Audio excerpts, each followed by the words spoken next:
不是做梦。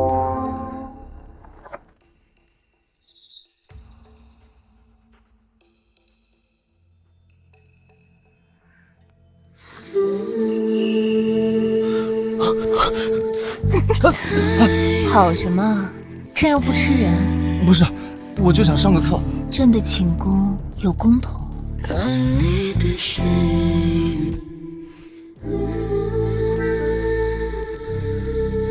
这是朕的贴身之物，从未离身。带着它，天下人都知道你是朕的人。等等，这是什么？朕的贴身衣物，穿上。我一个大男人穿肚兜？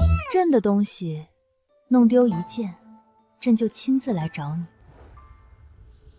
一个大唐女帝主动要包养我，客观来说，条件不差，管吃管住管上位。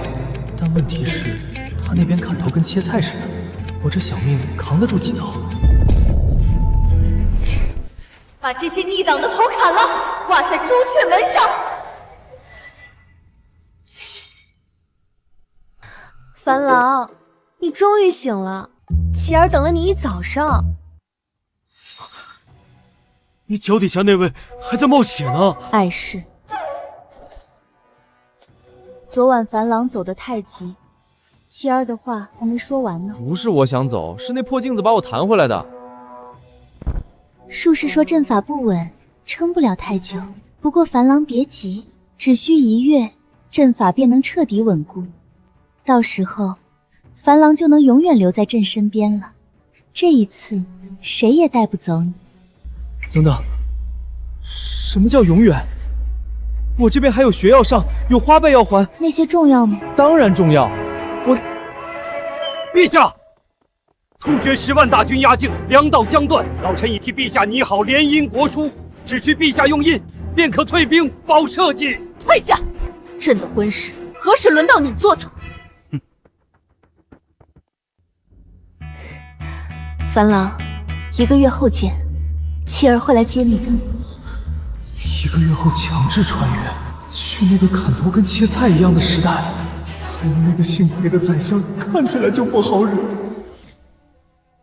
不过说实话，这软饭的质量也是真的高，但万一他哪天不高兴了，我的脑袋也得挂朱雀门上，得想个办法，要么不去，要么去了得让他离不开我。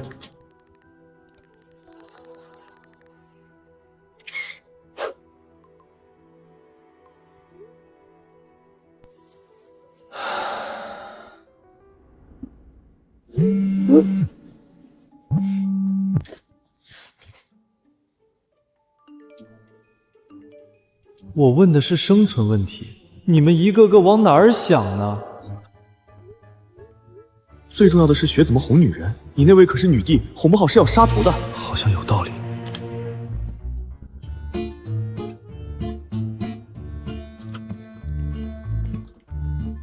如何讨好强势女性？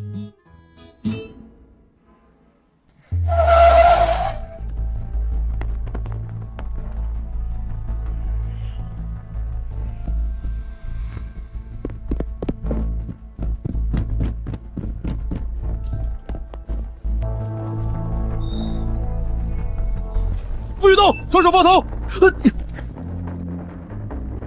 林凡，是。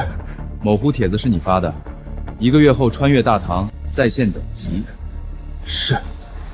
研究火药配方，查阅军事资料 ，IP 定位直接定到你这间宿舍。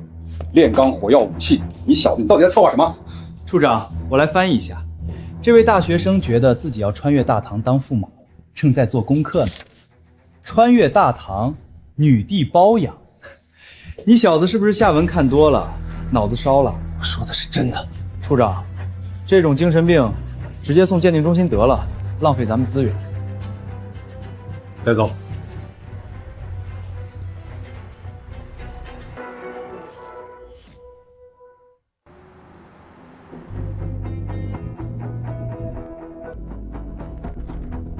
林凡，你一个普通未毕业的大学生，某乎发帖说1个月后要穿越大唐，造谣是犯法的。张处长，我说的都是真的。我被这面古董铜镜拉去大唐，看到了女帝，她说服了我，让我1个月后过去，锦衣玉食。最重要的是，他当大的，其他小的他不管。哟，说服了我。你知道你现在涉嫌什么吗？非法持有疑似文物，网络散布恐怖信息，研究违禁爆炸物配方，够判你好几年了，还跟我扯什么女帝？陈哥，处长，我说句实话，把一个精神不正常的大学生当回事儿，传出去，整个特勤处的脸往哪搁？我知道你们不信，这个他给我的定情信物，你们随便捡。地摊货吧，我老家庙会10块钱3个。等等，等等！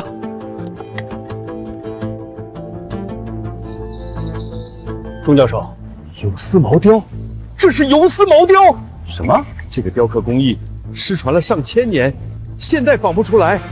天寿元年玉制，全世界现存的5朝玉制玉器只此一件啊！这东西哪儿来的？我说了，女帝给的。你们不信，我有什么办法？林凡同志，你老实交代，对方到底什么底细？睡之前以为是中二病少女，谁知道是真女帝呀！如果你说的是真的，一条通往大唐的时空通道，这就不是一个人的事儿，也不是一个部门的事儿，这是涉及国家安全的重大战略级别发现。处长，就凭一块来路不明的玉和一个精神病的自涮，您就要往国家安全上靠，这也太儿戏了！谁能证明这块玉是真的？万一是高仿呢？我来证明。走，去科学中心检验，那里有最专业的仪器，可以检测碳14存在的年份。随便检测。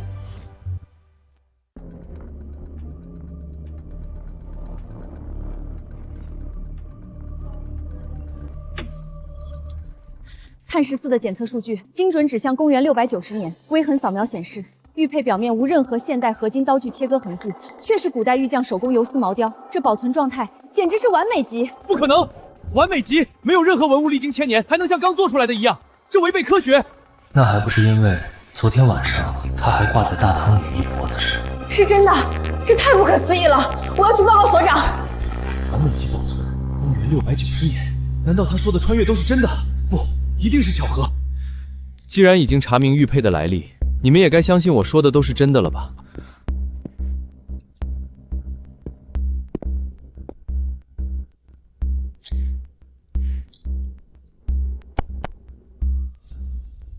信你什么？他就算是真古董，也不能证明你说的什么铜镜、穿越、女帝包养这些鬼话。那你怎么解释这玉佩的完美保存度？或许是某个保存条件很好的古墓里流出的真品，被你从黑市上买到的。我一个穷大学生，去黑市买一块不当吃不当喝的玉佩，你怎么能？处长，鉴定文物真伪是一回事，相信一个人的穿越又是另一回事。玉佩的来源依然存疑，我建议对他进行正式调查，查清这块玉佩的真正来历，或许还能破获一起文物走私案。我不是针对你，如果你说的是真的，总会有比一块玉佩更有力的证据。但在那之前，樊郎，樊郎，你在吗？都安静，女帝大人找我了。樊郎，朕唤了你这么久。所有人回去。全体都有，向后转，谁敢回头，直接发配非洲。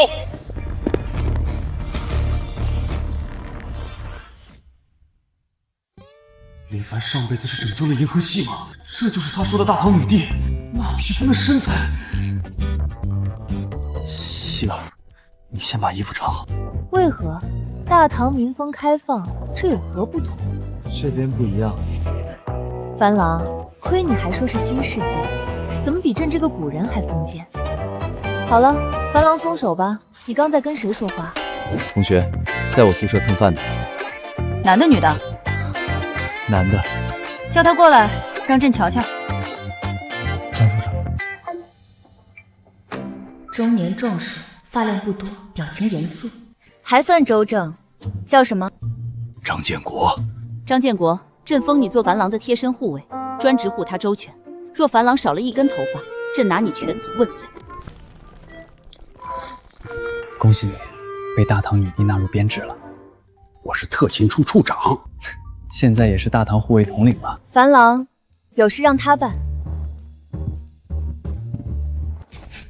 这些拿去给你打点，若不够，樊郎再问朕要。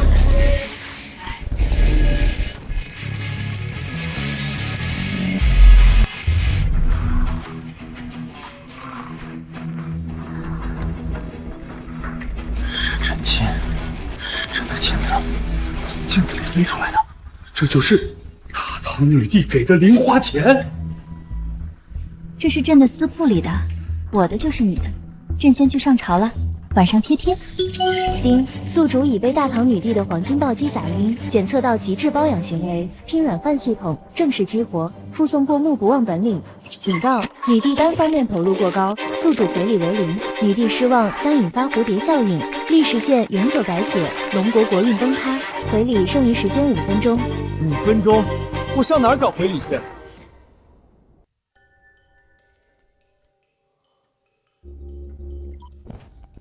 什么？只剩5分钟？送一套《资治通鉴》。《资治通鉴》里面写了他怎么死的，你让我送对象一本他的死亡说明书。AK47 设计图，有了这个，全部蛮族碾压。AK47，他那边连铁都练不利索，你给原始人送一台电脑让他上网冲浪啊？都别吵了，他是古代人，没见过现代的东西，给他整点科技与狠活。对，辣条、快乐水，再准备个平板，再下几百部偶像剧。这些太轻了，不够牌面。我不只是要讨女帝开心，还得让她的江山稳得住，否则覆巢之下岂有完卵？是不够大气。把那台天文望远镜拆下来，送过去。不，老张，那是国家天文台的镇馆之宝啊，造价8000万，能看到10万光年外的星云。全国就这一台，还没验收呢，怎么能送出去？国运都要崩了，还管什么验收？拆！我来。东西送过去以后，你小子就跟他说，为了他，你把满天星河都摘下来送到他眼前了，有没有牌面？这逼格够不够？我就问你够不够？有没有牌面？够。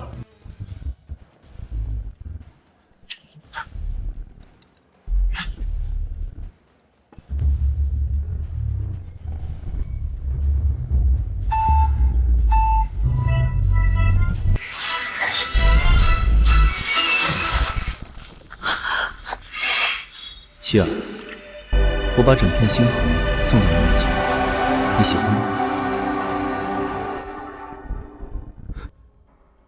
不会把它砸到了吧？陛下，国不可一日无君，亦不可无后啊！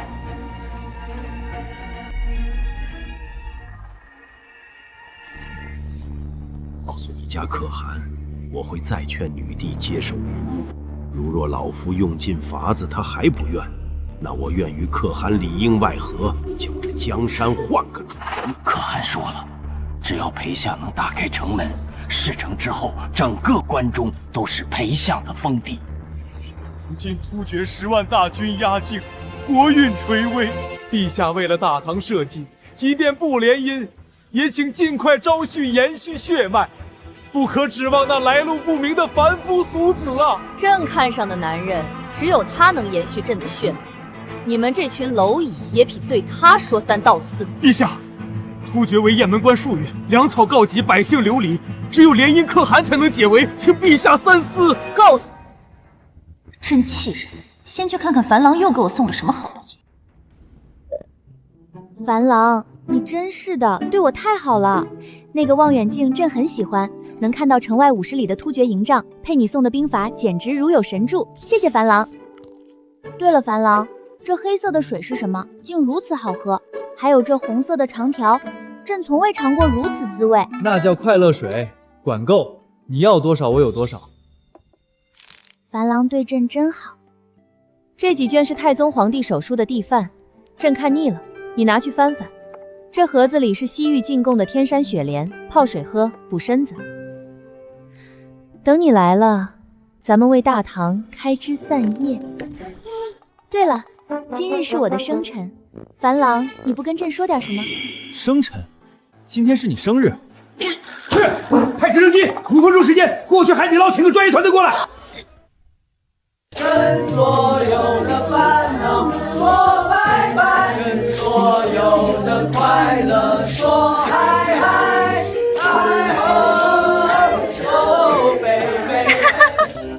这一调唱得真好听，朕很喜欢。陛下，宫内抓到了几个刺客，您要不要去？朕去砍人了，回聊。林凡同志，国家可以给你请声乐老师的，报销。这竟是太宗皇帝的亲笔手书，笔记跟故宫藏品温泉铭完全一致。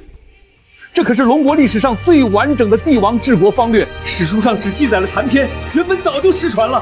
钟教授，现在还不是你不懂，光这几卷竹简就能改写整个唐史研究，全世界的汉学家都得跪着来求我们借阅，诺贝尔和平奖都不够，得单独给我们设一个诺贝尔历史奖。诺贝尔的事儿先放放，我们来捋一下林凡过去之后面临的局势。突厥10万大军压境，前锋2万驻扎在雁门关外，主力未动，说明他们在等信号，很可能是长安里有内应。所以林凡同志，你过去以后，不只是吃软饭，还要守护好大唐国土。国家会全力支持你，但到了那边，很多事情得靠你自己判断。张处，那我能带枪过去吗？事关国运之事，别说热武器，坦克我都可以给搞来。报大汗！唐军今日突然变阵，我军前锋3次试探全被提前预判，死伤惨重。什么？唐军可能提前知道我的调兵部署，大朝朝堂必有高人指点，传令金狼卫潜入长安，给我查清楚是谁在背后搞鬼。相爷，宫里传出消息，那个妖精里的人送了一件神器给陛下，能看到50里外的一草一木。禁军已经用它摸清了突厥前锋营的全部部署。什么？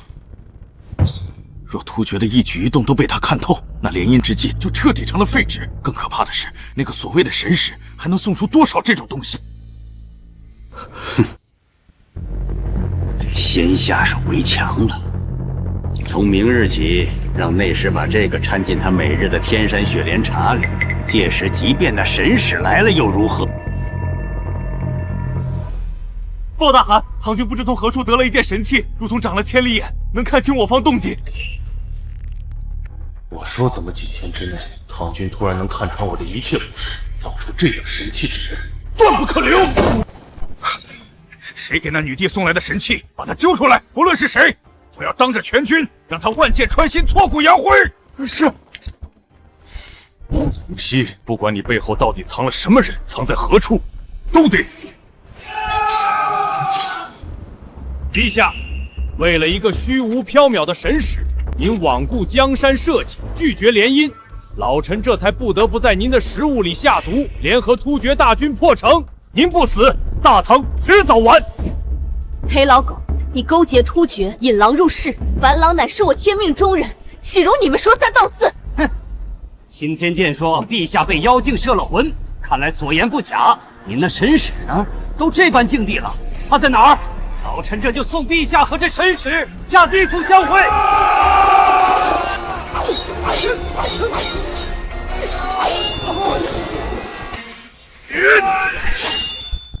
樊郎，距离阵法稳固还有13天，妻儿终究是等不到樊郎。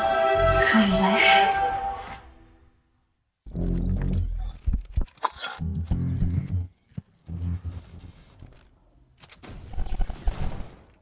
不愧是国家最高科研园所出品，刑天外骨骼装甲负责近身防御，雷暴电磁步枪负责远程击杀。有了这套装备，你在大唐就是人形步枪炮。遇到感染伤口，用蜂蜜加草木灰紧急消毒，放血、骨折复位等急救方法必须全部背熟。这是亩产8倍的杂交神种，带过去，你就是大唐的农神。幸亏我有过目不忘，否则得学到猴年马月呀。还有13天，我得背完整个现代工业文明。林凡，这是我连夜整理的急救包、便携净水片、打火机等生活用品。陈处长，你之前不是觉得我是精神病？以前是以前，现在是现在。权力的游戏，可以放未筛键版的吗？好好看，等下给你约了课。还有什么要学的？情感专家，有他的培养，相信我，你很快就会成为最强的把妹王。没有任何一个女人能够抵挡住你的语言魅力。太专业了，这都能想到。警报！警报！检测到女帝武器生命体征急速下降，空间法阵因女帝绝望情绪提前崩塌。张处长，女帝出事了！我要提前穿越了！什么？全员1级战斗戒备。陈刚，把给林凡同志准备的书和道种都装进武器装备补给包，扔过去。林凡同志，国家是你最坚强的后盾。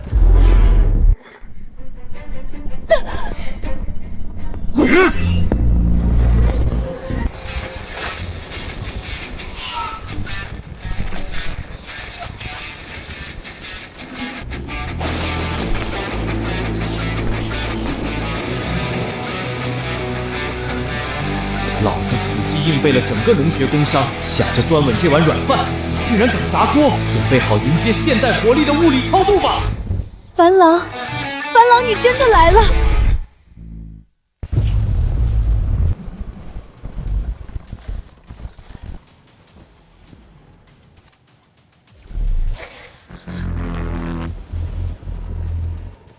老夫说什么来着？这妖精果然招来了妖物！弟兄们，杀了这妖物！救大唐社稷！妖物还想污名化我？我乃神使下凡，拨乱反正。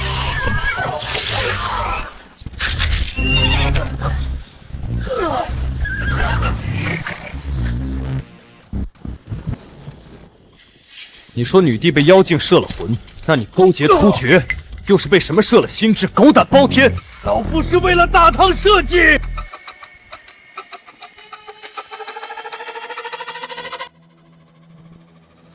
这盒子里是西域进贡的天山雪莲，给樊郎泡水喝，补身子。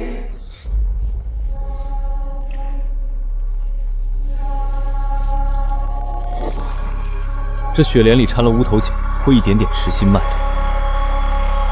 是你下的毒，解药在哪？快说！你怎么可能知道？1，我说2，解药在我府中密室，东厢第3间地砖下。去他府上把解药取回来，顺便把密室里的东西全搬出来，一样不留。遵命。喜儿就知道樊郎会来。无情，无情！脉搏微弱，心律不齐，最终发残。这是乌头碱慢性中毒。你给他下了多久的毒？3个月，日日不断。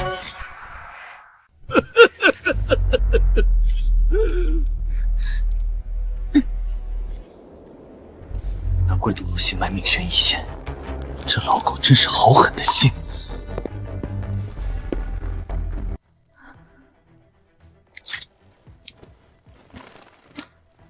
只有1支，打下去能临时拉回心率，但最多撑2、3天。樊郎，别走！不走，但你得撑住。注意，女帝生命体征下降，剩余生命时间71小时58分。若女帝死亡，铜镜碎裂，宿主将永困于大唐。龙伯伯运送断命，我古云绝不能断。裴彦辰府中密室搜出来的，帛书上写了毒药配方，但没有解药。解这个毒需要蜂蝶花的提取物。长安城里有没有精通丹药的道士？有个叫气虚的老道士，住在永乐坊。朝中太医都治不好的怪病，他能治，但他脾气大得很。上去太医院的人去请他，被他放出3条大黄狗撵了2条街。不给看，那就让他见识点他拒不了的东西。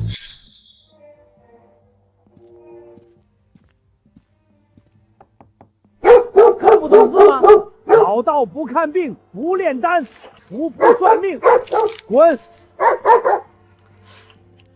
道长，我不请你看病，我请你看一样东西。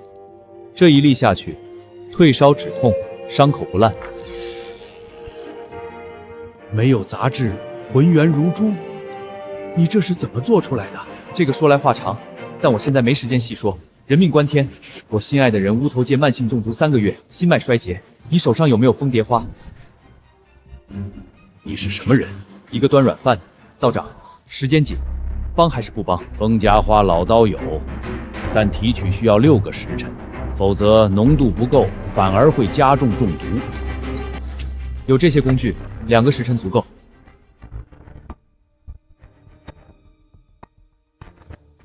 这不是琉璃。老道，我活了70年，也没见过这么通透的东西。以后有机会再教你做，现在先救命。老道行医50年，什么怪病都见过，但用这透明气品蒸药，闻所未闻。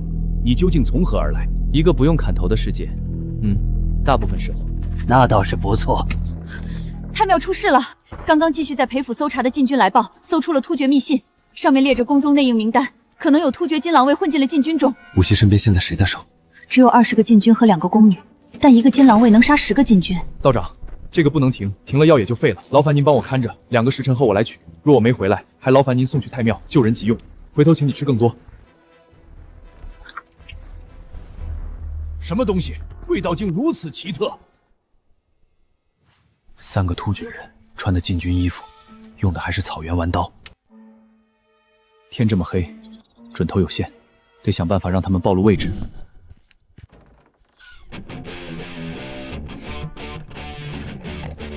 背包里有镁条和化学引燃剂，加上硫磺和木炭，可以做简易半发地雷，踩上去炸不死，但能暴露位置。剩下的交给子弹。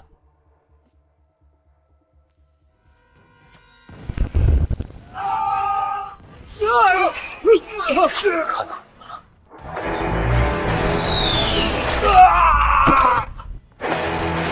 他往侧殿去了，陛下还在侧殿。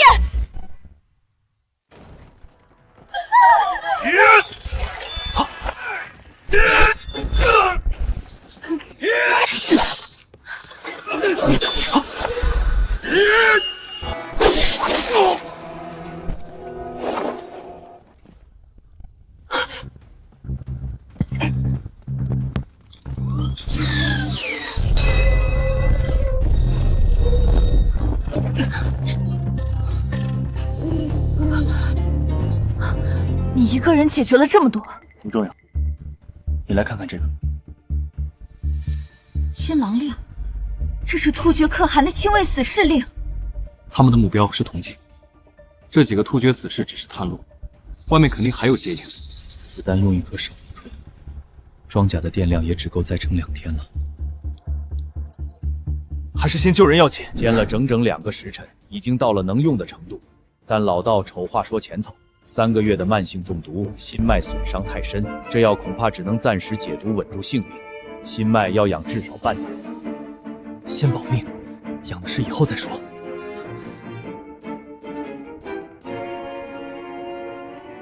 心脉趋稳，无头间残毒正在被压制。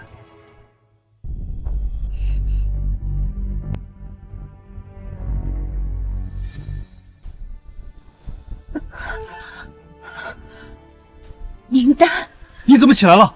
快躺下！朕还没死，朕的江山等不了。裴彦辰余党的名单拿来。陛下，您怎么？名单：兵部主事张温，工部员外郎李冲，太常报事王恒。这3人证据确凿，即刻拿下。明日5时斩首示众。遵旨。名单上余下几人呢？余下4人证据尚浅，放长线。让你的人盯紧了，鼠辈自会领着我们找到更大的鼠窝。他到底是女帝，哪怕躺在鬼门关前，也要亲手攥着自己的江山。朕刚才做了个梦，梦到你提着一把会发蓝光的枪，踩着裴老狗的后背，可威风了。那不是梦吧？不是，裴彦君已经被关进地牢了，你的禁军统领也到了，太庙重新布防，安全的。樊郎，你到底是什么人？你身上的铠甲，那雷枪，绝非此间之物。你真想知道？朕这条命都是你救回来的，你说什么，朕都信。我来自1300年后，但现在没什么比你活着更重要。那1300年后，朕在你那边是什么名声？千古第一女帝，褒贬参半，但没人敢说你不厉害。那樊郎觉得？我觉得历史书都在骗人，他们明明没写这位女帝是这么粘人的小可爱。混账！樊郎，那你一定知道朕的一生。那历史上的朕最后是怎么死的？你刚解完毒，先养身体，这个以后再说。那你就留下，哪儿也不许去。救治女帝任务完成，女帝信任值加50，关系评级从白条升至知己，奖励铜镜单次传送体积上限提升3倍。这样就能从现代运更大的东西过来了。正好装甲快没电了，突厥可汗不会只派义务人，我得早做准备，不然下一次我拿什么保护他？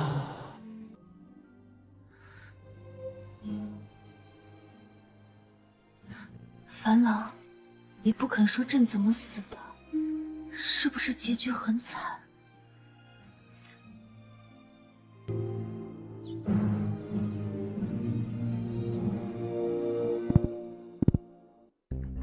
林凡同志，你那边情况怎么样？铜镜信号连不上，我差点以为你挂了。裴彦真谋反，对武器下毒，还勾结了突厥，放了刺客进宫。昨夜突厥人来抢铜镜，被我干掉了，但子弹打光了，装甲电量也只剩1成。补给，马上补给！铜镜传送开了吗？开了，而且传送体积上限提升了3倍。张处长，这次我需要更多东西，好应对突厥下一次刺杀。放心，早给你步枪到时10组，装甲备用电池蘑菇2套，军用平板电脑1台，可以同步你外骨架设备的记录仪，回放作战状况。还有作物种子1箱方便面2箱辣条，在大唐也不能亏了嘴。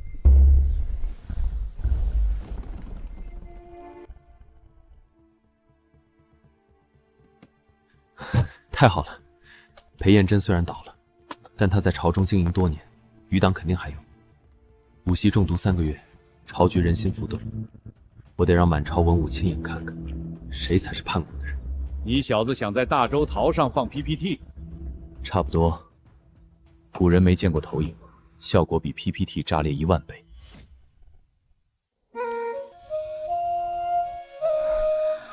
樊郎，你在跟谁说话？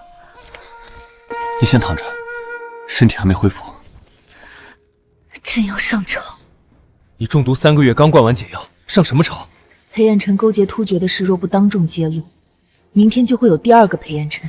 朕若不露面，那些墙头草会以为朕死了。你连站都站不稳，怎么上朝？所以朕需要你扶着朕一起去。好，我有办法让他们全部闭嘴。那就好。朕的男人第1次上朝，不能输。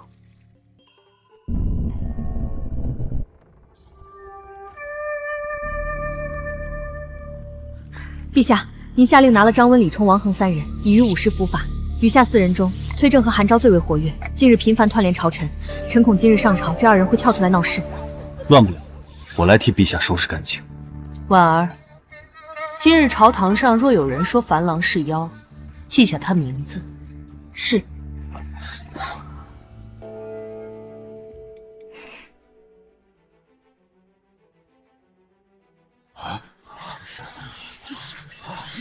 陛下，昨夜太庙紫雷降世，裴相身死，满城百姓惶恐。坊间都说陛下被妖精蛊惑，引妖物入宫，此人来路不明。臣恳请陛下将他交大理寺审问，以安天下人心。此人来路不明，身穿妖甲，手持雷器，非人间之物。裴相纵有过失，也是一心为了社稷。陛下为了一个妖人杀朝廷柱柱，天下人寒心呐！说完了。臣句句肺腑。樊郎，他们说你是妖物，你怎么看？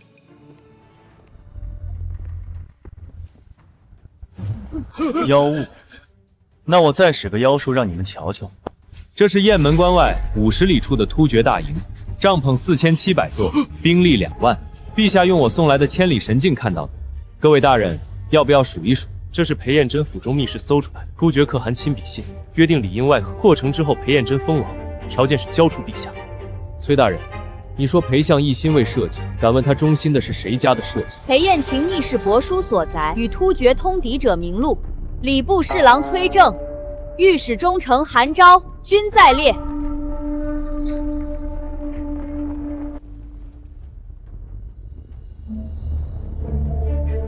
还有谁想替裴老狗喊冤？昨夜裴彦辰叛乱，勾结突厥，对阵下毒3月，引突厥刺客入宫。若称樊郎千里赴难，朕以身死，大唐已亡。礼部侍郎崔正，御史中丞韩昭，通敌叛国，罪证确凿，斩立决。手戟挂朱雀门，与张温、李冲、王恒并列示众3日。陛下饶命！臣是被裴彦琛胁迫的，臣拖下去。其余附逆者，削官籍，全族流放岭南。有不服者，现在上前一步，朕亲自来听。朕今日当众宣旨，封林凡为天策上将府军师，赐金印紫绶，参议军国大事。自今日起，军师之令等同朕的口谕，有异议者上前一步。臣无异议，臣等遵旨。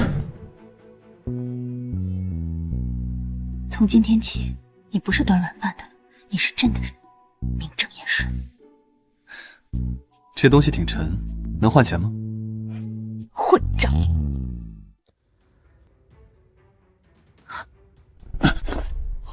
陛下龙体偶感不适，退朝。崔正、韩昭立刻押往大理寺，散朝。樊郎，真威风吗？威风，但下次能不能威风完再斗？不行，朕要让他们看到，是你接住了朕。这女人连熨斗都要算计好在谁面前倒，为我造势，我得让满朝文武心服口服，才不枉费她这番心思。军师接住了陛下。你没看出来，陛下那是故意倒的啊！老夫活了60年，第一次看到有人把晕倒这种事儿干得这么有章法。报大行，长安传来消息，堂弟封了一个叫林凡的人为天策军师，赐金印紫绶，就是那个召唤雷柱的人。究竟是何方神圣，能有如此力量？会不会和我要找的人有关系？传令金狼卫，给我好好查查他的底。之前那个画像上的人也继续找。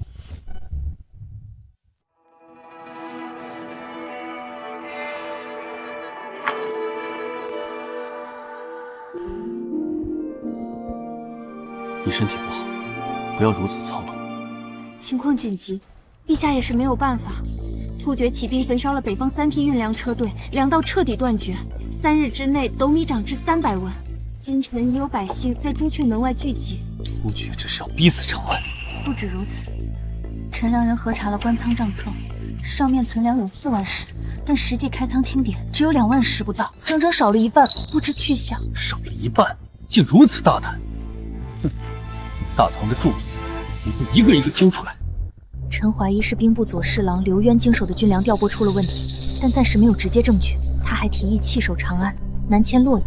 外有突厥烧粮，内有蛀虫偷粮，百姓饿着肚子就会怨朕。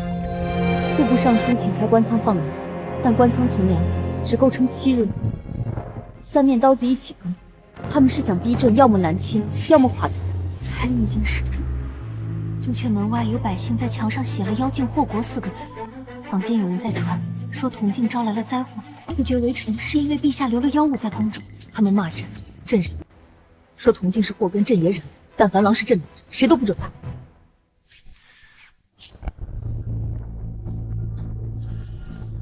粮道被断是这几天的事，但2万只粮食不可能几天之内就平衡下来。也就是说，偷粮食早就开始了，这不是巧合。樊郎继续说。如果刘渊真是幕后那只手，他主动提南迁就说得通。长安一乱，粮价暴涨，他是在发国难财，不能让他得逞。等我种出粮食来，他南迁的阴谋就不攻自破。多亏穿越前赵博士往背包里塞了这玩意儿，不然现在真得抓瞎了。这叫杂交水稻种子，亩产是你们现有稻种的8倍，种下去2个月就能收割。8倍？8倍，这是1300年后的农学成果，解决了14亿人的吃饭问题。但2个月太久，长安撑不住。我还带了无精种子，这东西不挑地，耐寒耐旱，7天就能出苗收割，先救急。朕的黄庄在城郊永安渠旁，200亩上等水田。你要什么，朕给你什么。我还需要一个懂炼丹的道士帮我配方。去请清虚道长。道长，你炼丹用的硝石就是氮肥的主要来源。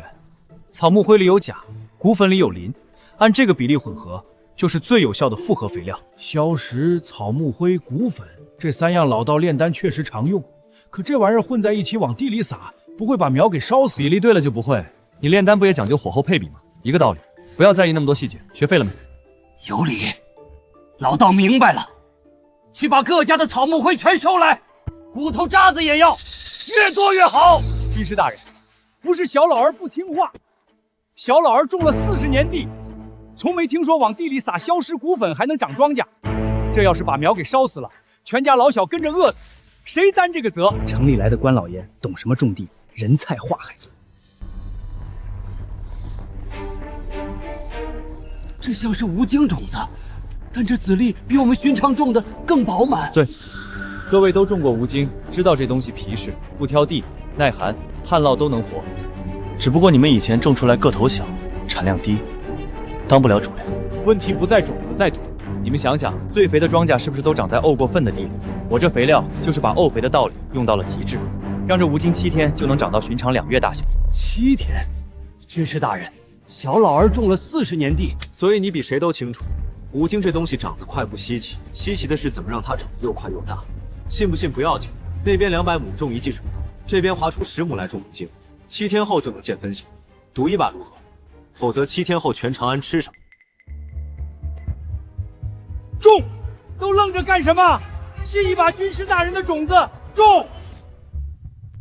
官仓存粮不足7日。就算再省，也不过多撑几日。军师那套撒灰种地的把戏，真能变出口粮来？等他种出来，长安百姓的骨头都凉了。刘大人所言不差，按目前消耗，后日5时粮尽。明日朱雀门外百姓还会聚集闹粮，老夫要当着全城百姓的面，请陛下下旨南迁洛阳。那个所谓军师若敢拦，让他拿粮食来说话。刘大人，军师毕竟有陛下金印在身，当众驳他的面子，会不会太冒险？金印是陛下给的，不是天上掉下来的。他林凡凭什么坐在那个位上？凭一面铜镜几个花招？长安城里的世家大族经营了几代人的产业，黄庄试验田一搞，下一步是不是要重新张良田牧，打压豪强？到时候在座各位的家主还保得住吗？粮食没有，花招倒是一套一套。诸位想想，他来了之后做了什么？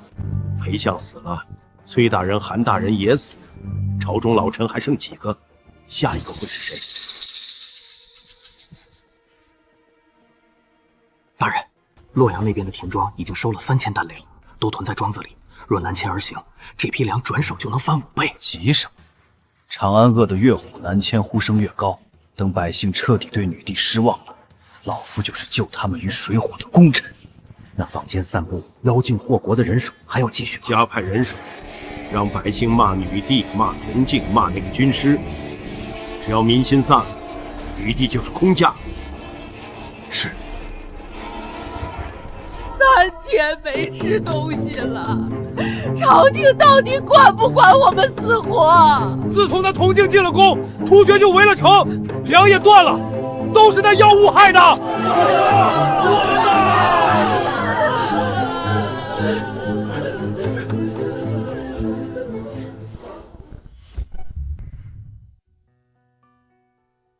樊老，兵部左侍郎刘渊串通了20多名官员，要在朱雀门逼朕南迁。婉儿说，百姓在城墙上写了妖精祸国。你在意？朕这辈子被骂惯了，否极司臣、妖后乱政，什么难听的话都听过。可百姓骂朕，是因为他们饿。朕若连百姓的肚子都填不饱，这天下朕不配做。放心吧，6天前种的速生5斤，明早就能收。10辆牛车的菜，够朱雀门外那些百姓吃上一阵。明天我直接拉到城门口，当着全长安的面摆出来，看刘渊还怎么唱南迁的戏。刘渊这个人，朕一直觉得不对劲。南迁对兵部没有好处，他一个左侍郎，何必拼了命的推？你怀疑他有私心？官仓莫名少了2万支粮，婉儿查了半个月都没找到去向。朕总觉得这跟刘渊脱不了干系。明天我先解决粮食问题，堵住他的嘴，等他自己跳出来，证据自然就来了。好，明日朱雀门，朕也要去。刘渊当众逼宫，朕若不露面，南迁派只会觉得朕心虚。朕必须去。行，但你必须坐轿子去，不许走路。樊郎，明天给他们好好看看朕的男人有多厉害。林凡，能听到吗？铜镜的信号减弱的比预计的更快。技术组测算了一下，上次传送弹药和电池之后，通道的承载力又降了回去。那还能传东西吗？小件还行，大件越来越难。你那边要开始考虑就地取材了。铜镜撑不了太久，粮食问题必须靠大唐自己解决，不能指望从这边传送。诸位父老，官仓存粮不足2日，突厥围城已断粮道，若再不南迁洛阳，全城百姓都要饿死在长安城里。朝廷到底管不管我们死活？都是那妖精招来的祸，把那东西砸了，突厥就不围城了。那位天策军师何在？他不是说能种出8倍粮食吗？7天已到，粮食呢？在哪儿？百姓要饿死了，军师还在黄庄里玩泥巴，只会弄些奇技瑶妙，能变出粮食吗？陛下信错了人，社稷危矣。哟，军师来了，带了你那些撒灰种地的把戏来了。刘大人，你说官仓只剩2日粮，那我问你，南迁洛阳路上要走多少天？要消耗多少粮？突厥骑兵追上来的时候，我们拿什么挡？南迁不是避难，是送死。你不是要口粮吗？看，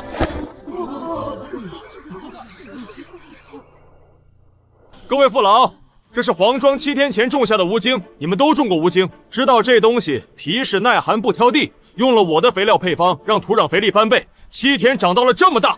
我信，种地的老人家就在这里，当面问。小老儿对天发誓，这菜是小老儿亲手种的，亲眼看着长的。军师大人的法子确实好呀，那肥料下去，苗就跟喝了水似的往上窜，咱们不用愁饿肚子了。不可能，7天怎么可能长出这么大的无精？把无精切了分食，让百姓们先尝尝。娘，甜的，你也尝尝。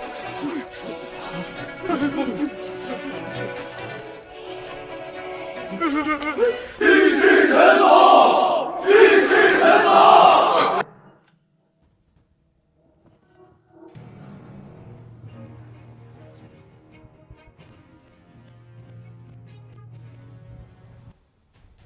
朕的军师就是朕的底气，大唐不南迁，长安绝不可失。黄庄200亩水田已种下良种，2个月后粮仓装不下，吴京分批轮种，足以撑过这段日子。谁再妄言南迁，便是替突厥口还，赶我们出自己的家门。手怎么这么凉？你又不听话跑出来。朕的男人在外面给朕长脸，朕怎么能躺着？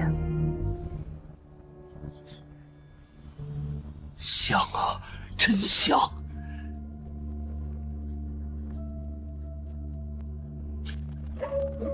可汗大人一定会满意这个消息。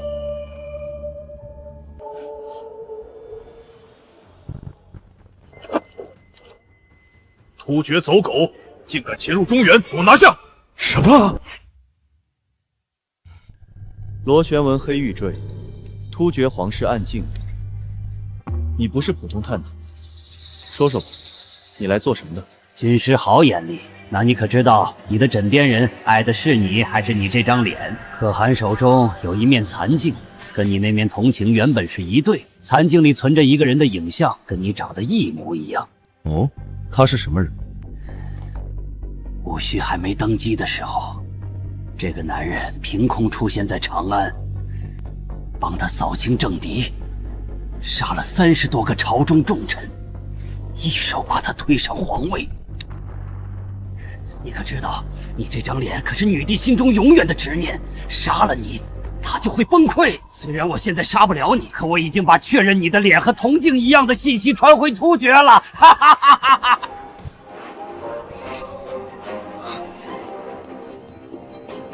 关好他，嘴堵上。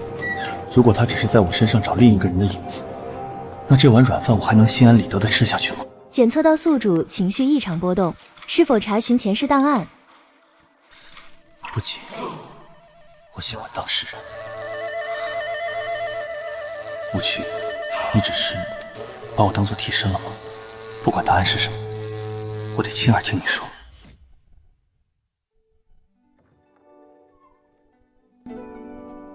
樊郎回来了，大理寺那边审出什么了？审出一件有意思的事。吃瓜吃到自己头上了。过去是不是曾有个跟我长得一模一样的人？谁告诉你的？那个突厥的密探，他说可汗手里有一面残镜，存着那个人的影像。 20年前，朕还没称帝，甚至还没入宫。那年朕14岁，被从感业寺接回长安的路上遇到了一个人，他也说他来自千年之后。他帮朕扫清了所有拦路之人，一个不留。朕问他为何如此，他说，因为朕注定会成为千古第一女帝。然后呢？他死了。太子旧部发动宫变。 他替朕挡了17刀，死之前他说他会回来的，到时候樊郎就能永远留在朕身边了。这一次，谁也带不走你。难怪你当时那么笃定我会传来。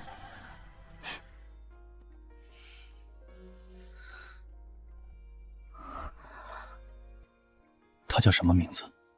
林凡，系统所有者信息解锁，宿主前世：天寿元年，术士林凡。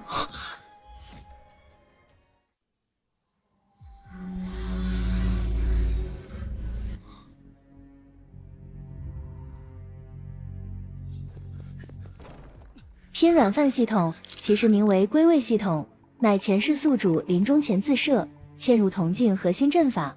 等等，所以上辈子的我。 临死前最后的遗愿不是报仇，不是留遗言，而是给下辈子的自己设计了一套拼软饭系统。对啊，他对转世的自己，也就是你的定位是软饭硬吃，保命优先。下辈子替我好好照顾他。原来上辈子的我拼了命保护他，又设计了系统让我回来继续守护他。前世今生2辈子的软饭，不吃也得吃。 朕等镜发光，等了1辈子，所有人都说朕疯了，说那个男人是妖，铜镜是邪物。朕把说这话的人全杀了，直到铜镜终于亮了，朕透过镜面看到的是你的脸，跟他一模一样，朕就知道是你回来了。希儿，前世救你的是林凡，这一世留下的是我林凡，我不是他的影子，也不是谁的替身。混账！你以为朕分不清吗？这2个月，朕靠着的，朕信的，朕离不开的，从来都是你。 林凡同志，你说什么？你前世是大唐术士，是你造了这面铜镜。系统说上辈子的我死在宫变里，突厥的探子说他们可汗手里还有一面残镜，如果跟我这面铜镜原本是一对，那他能做什么？那会不会铜镜衰减越来越严重？正是因为突厥可汗可能在尝试激活残镜，两边此消彼长。林凡同志，你必须做好一个准备，出于安全考虑，铜镜可能在某一天彻底断掉。在那之前，你要在大唐那边建立起自己的根基，不能什么都依赖这条线。明白。 大汗，长安密探确认，那个叫林凡的人跟您之前要找的人的画像完全吻合，他也有一面铜镜。自20年捡到他起，就一直觉得他不凡，只可惜他碎了一半，打不开。如果那个叫林凡的人的特殊力量都是从铜镜获得，那我若能拿到他的铜镜，将2面镜子合在一起，大汗是要夺他的那一面铜镜。是。 他是外来人，机全在女帝一人身上，大唐自己的人都未必能容得下他。让探子使力，搅浑这潭水。本汗要挥师南下，去长安夺铜镜，那镜中的一切力量自然归本汗所有。有了那些东西，突厥铁骑将无敌于天下。是，臣即刻联系。上次陛下让我查刘渊的事，已经有眉目了。3天前，他换了便服去东郊废驿站见了一个突厥人。 那人给了他一枚金狼令，想来明天祭天大典，刘渊一定会跳出来。樊郎可有对策？他越慷慨激昂，就越没有退路，所以我的策略是，让他演。他爱唱戏，便给他起高台，等他把满朝文武的注意力全吸去，我们再当众把他通敌的罪证亮出来。樊郎，你越来越像个大唐的臣子了。我哪是什么臣子，我就是来帮你的。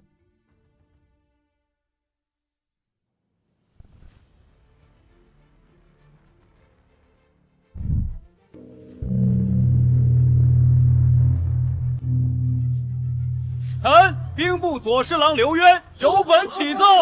陛下，自军师掌权以来，裴相身死，崔正、韩昭伏法，朝中肃老失去其期，老臣们为大唐效力半生，如今人人自危，臣等23人以血为书，恳请陛下罢免军师之职，恢复旧制，以安天下世事之心。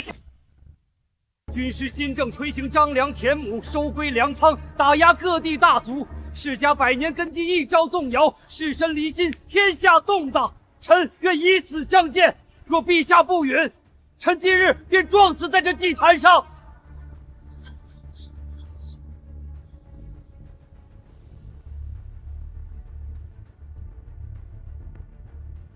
陛下，臣并非要与军师为敌，只是军师以外来之身掌一国经政大权，推翻百年祖制，动摇世家根基。长此以往，纵无外敌，大唐也将从内部崩塌。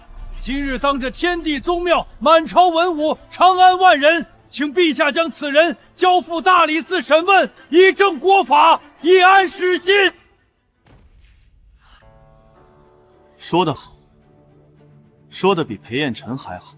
裴彦辰只会喊妖物，你比他高明多了。你替自己披上了一件为天下士绅请命的外衣。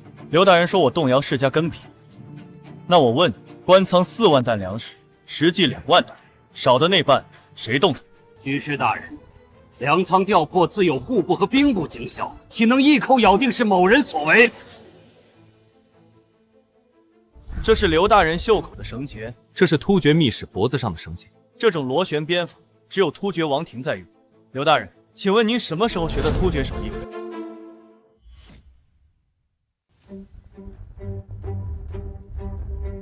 血口喷人，一条绳子能说明什么？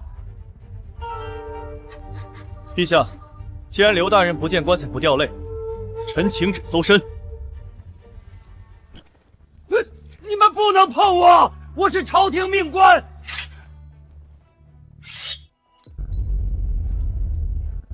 刘大人，嘴上喊着为天下请命，靴子里却藏着突厥可汗的金狼令。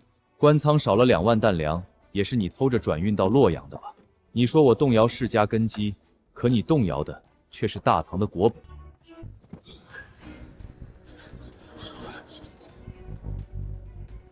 拖下去，斩了！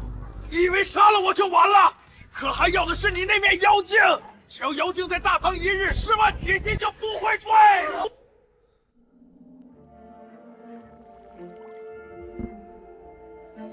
林凡同志，坏消息！时空探测仪捕捉到了第2条裂缝信号，方位指向突厥草原。残镜在被激活。技术员推测，突厥那边在尝试用残镜打开通道，一旦成功，我们现在这边也暴露了。这不只是大唐的事儿，也是龙国的安全危机。那就不能等了，我要带兵去草原，在他打开通道之前把残镜砸了。大唐的兵，你拿什么武装他们？铜镜传送有上限，我没办法给你无限补给，所以我不靠铜镜。粮食已经种下了，我要在大唐本地建生产线，炸药、火箭、投石机全部自己造，不能全等着你们投喂。好，林凡同志，你成长了。你在那边守护大唐，就是在守护我们共同的文明血脉。龙国永远是你的后盾。我们这边继续想办法稳住通道，给你搞一份完整的军事工业手册传过去。3个月，我要解决军需，武装出一支军队，穿越千里草原，摧毁残镜。这大唐的天下，我林凡扛了。陛下，军师要在黄庄建新铁方，还要从官营铁力中分走3成。臣身为工部尚书，岂容一个未曾摸过铁锤的黄口小二染指铁力？军师种良确是一把好手，但军备可马虎不得。若延误了兵器供给，叫边关将士拿什么抵御突厥铁骑？段大人，我且问你，您掌管工部多少年了？整整11年。大唐铁房的每一块砖都有臣的心血。是吗？那您真该好好想想自己到底有没有努力。这11年，大唐官营铁房又增产了多少？我来替你答。产量不仅没变，质量还越来越差。边关将士用的横刀，砍3个突厥兵便卷刃断裂。一派胡言！金刚难得，10练100练方出一把好刀。岂是一朝一夕能改进的？所以我跟陛下打了个赌，用我的炒钢法，若能让钢铁产量提升10倍，刀剑坚韧度翻倍，工部才分我3成利。怎么嫌少？格局打开，50倍分4成，100倍分5成。军师好大的口气，陛下，若他真能做到，臣甘愿让出铁坊大权；若做不到，臣请治他欺君误国之罪。若做不到，我项上人头，任你处置。点火！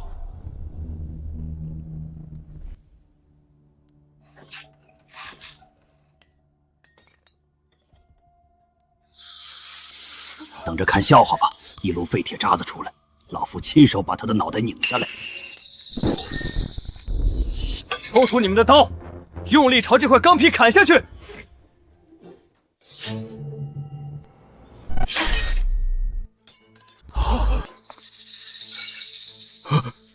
这就是你们工部造了11年的刀，边关将士拿着这样的刀上阵杀敌，是要将士们拿命去填吗？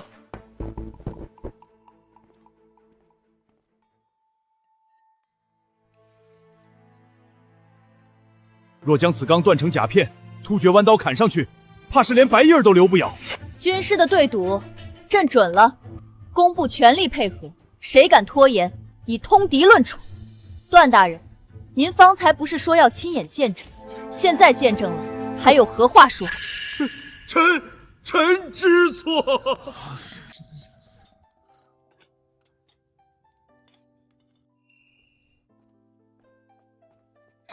樊郎，你方才真威风，以后朝堂上你尽管放手去做，朕给你撑腰。你就不怕我把朝廷的钱都分走？朕的就是你的，分什么分？这只是第一步。钢铁解决了刀甲，但要打突厥骑兵，还需要炸药和投石机。炸药比道士炼丹炸炉猛100倍的东西。我需要把长安城里所有会炼丹的道士招来，组建一个工坊。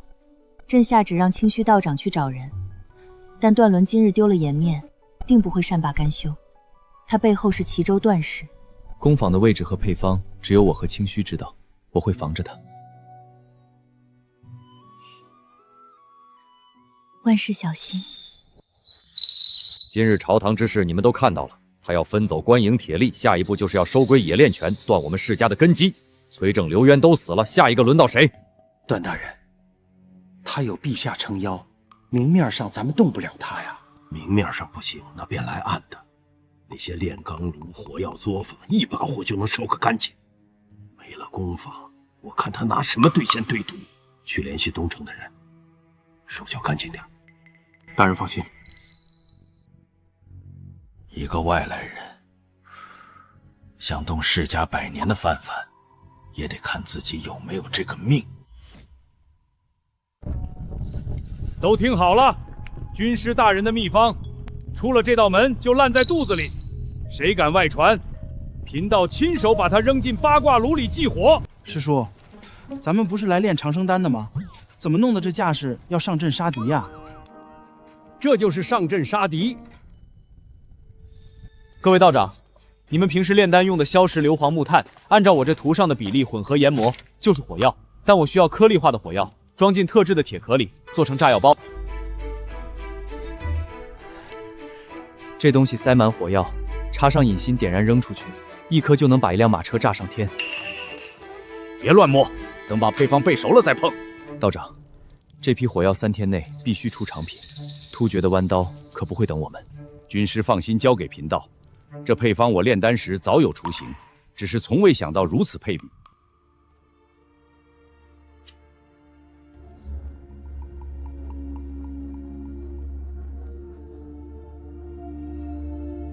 这就按耐不住上门查探了，那就将计就计好了。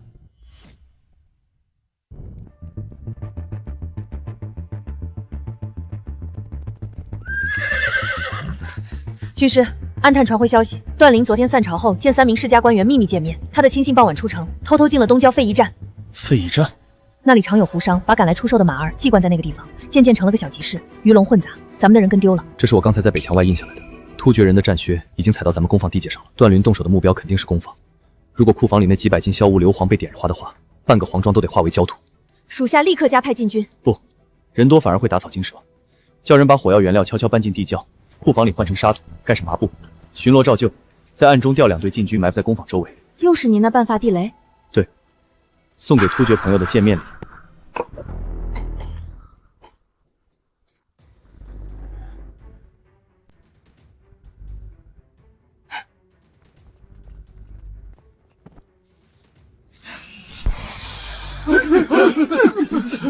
上烟坊，别管烟，先烧炉子。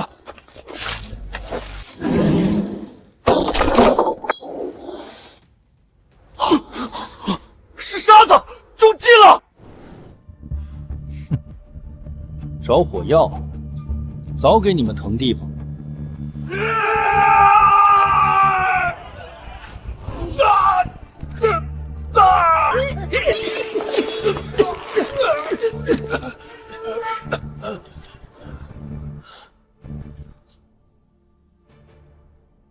道长，明天去城里散布消息，就说工坊大火，炒钢炉全火，火药原料全都烧了。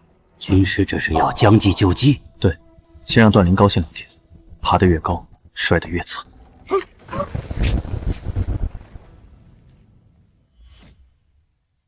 陛下，臣昨夜接报，黄庄冶铁工坊突发大火，3座炒钢炉尽毁，火药作坊原料被付之一炬。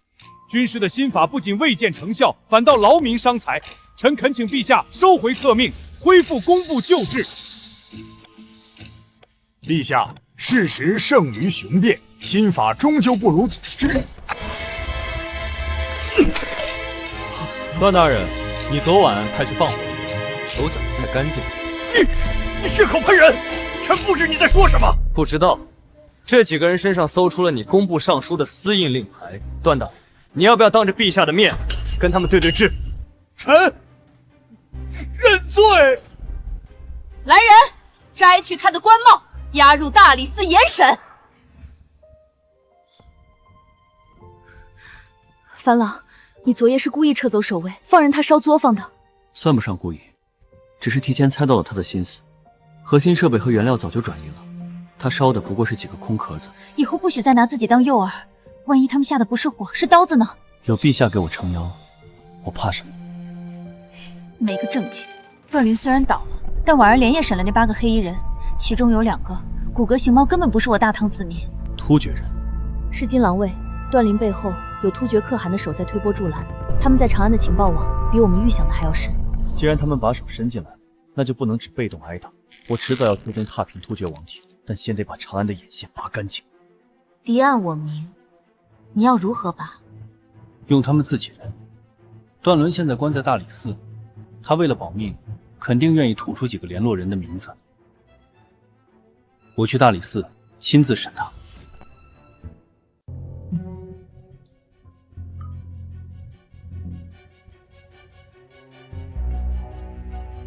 段大人，饿不饿？你想怎样？问你几个名字而已。跟你接头的突厥金狼卫叫什么？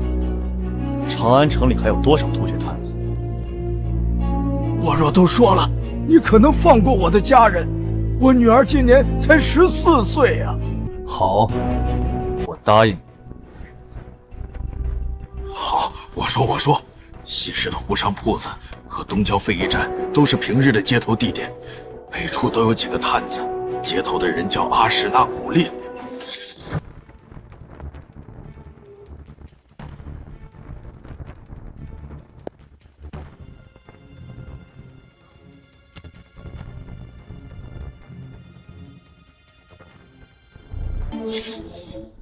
昨夜臣奉命清剿金狼卫暗桩，于西市查获密信，信中所在，突厥可汗已集结15万大军，比此前军报多出整整5万。突厥前锋3万精骑已越过阴山，不出半月，便可兵临长安城下。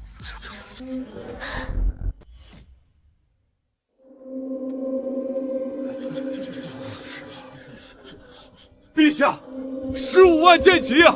我大唐兵防军不足5万，如何抵挡？只有和突厥可汗联姻，才能退兵保住社稷。裴彦琛虽是逆贼，但联姻之策并无错错。挑个宗室女送过去，平息突厥大军的怒火，保全长安百姓，何错之有？臣等附议。朕说，江山社稷不需要牺牲女人的年华来保全。陛下，这是国事，长安万千百姓的命，难道比不上一个公主的婚事吗？突厥可汗是铁了心要打，这帮老臣被吓破了胆，只想着割肉喂狼。臣不同意，臣愿请战，亲自带兵抵挡突厥大军。军师未免太儿戏了，连一场正面战役都没打过，凭什么断言能挡住15万铁骑？军师的炒钢炉和火器，对付几个小毛贼或许够用，可15万骑兵杀过来的时候，你那些铁疙瘩能挡住吗？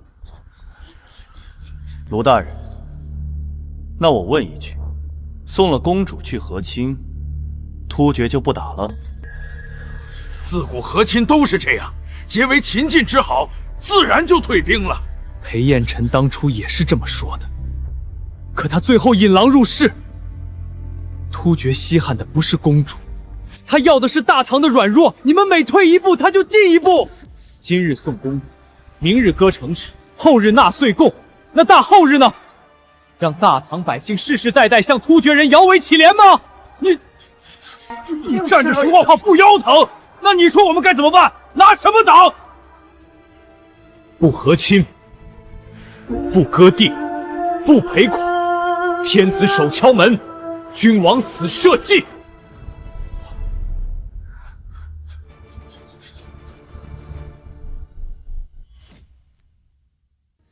陛下，臣请旨出征。朕的军师说得好，大唐立国100年，从未靠送女人换太平。朕在一日，大唐便绝不和亲。传朕旨意，再有言和亲者，斩立决。满朝文武遇事只知退缩，在他们眼里，朕是女子，大唐的江山就该靠女子的屈辱来保全。他们跪久了，骨头早软了。我会用我的方式告诉他们，大唐的脊梁该怎么挺。你若出征，必须全虚全伪的回来。你敢少一根头发，朕要突厥15万人陪葬。遵旨，臣这就去给那帮老骨头开开眼。樊郎，这千斤重担，终究是你替朕扛了。突厥铁骑为何年年秋冬南下？因为草原滴水成冰，他们抢粮抢女人，归根结底是怕冻死。把那身透风的铁甲脱了，穿上这个。神了，军师，这衣服里像穿了火炉，不仅轻巧，还直冒汗。突厥人裹着破兽皮在风雪里打哆嗦，你们穿上这身，就能在极寒的雪夜里日夜急行军。大雪就是我们屠狼的掩护。衣服再暖和，也只能保命。真到了战场上，突厥15万弯刀砍过来，难道靠几件衣服把敌人热死？衣服暖和有何用？突厥15万铁骑杀来，穿得再暖，也不过是刀下亡魂。卢大人急什么？御寒衣物不过是开胃菜，正餐在后头。此物名为炸药包，一颗落地，方圆10步，寸草不生。军师莫非在说笑？这黑铁工头，老臣看街头道士炼丹也见过，就凭这玩意儿能挡突厥弯刀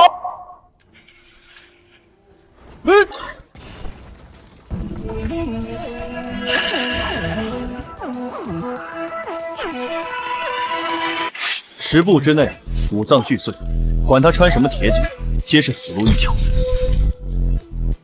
这颗是铁片炸药包，那天锋利碎铁，一旦炸开，30步内铁雨洗地。军师，若靠人力投掷，不过10步，恐伤及自身。可若改用投石机抛射呢？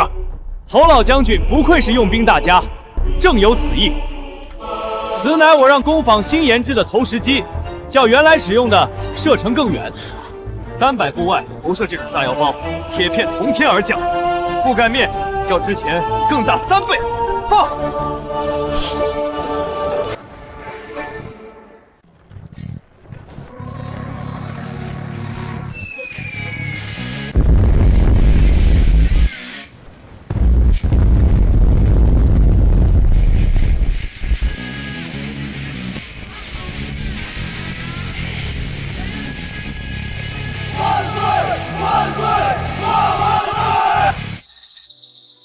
老夫打了40年的仗，今天才知道什么才是真正的神兵。老将军，快起来！这只是大范围杀伤的武器，真正能精准杀敌的神兵在这里。这枪叫做击针枪，不需要火绳，扣下扳机就能开火，300步之外连重甲都能打穿。第一发试射，大家都退后，把耳朵捂上。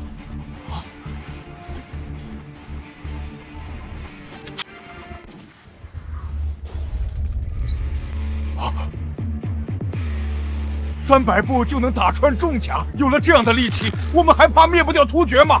军师，从今天开始，我这把骨头就听凭军师差遣了。老将军言重了，兵器再厉害，也得有懂兵法的人来指挥。怎么用这些火器在草原上消灭15万突厥结兵，我还得指望您来排兵布阵。传朕的旨意，封林凡为神机营统领。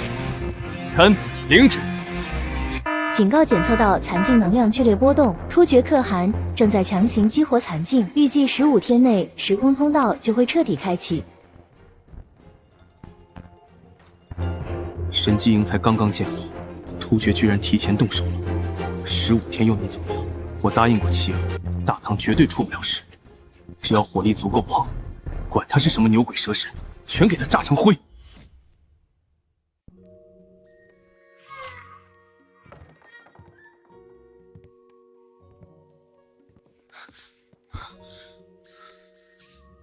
神经营的动静，半个长安城都听见了。你还有多少惊雷是朕不知道的？只要能守住你的大唐，我能把整座军工厂搬过来。油嘴滑舌。李凡，突厥的残境在强行抽调能量，通报通道只能支撑最后一次单向传送。快说要什么武器？不要武器，给我全套军工图纸、装甲微型反应堆，还有大量抗生素和手术器械。大战在即，你不要枪炮！枪炮我自己造，大唐将士的命我必须保。快！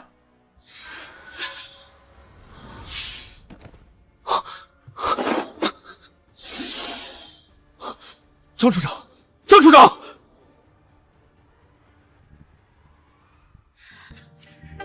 回不去了，是吗？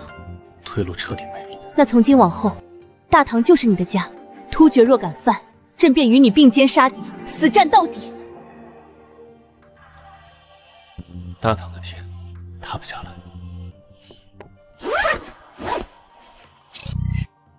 有了这个反应堆，我的刑天专甲就能重启。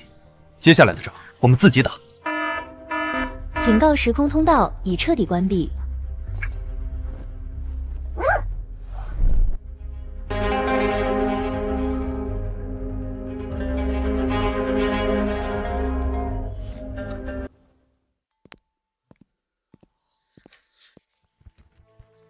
女帝诏曰：天策军师林凡现神器有功，特封征北左路军师，秦九为副将。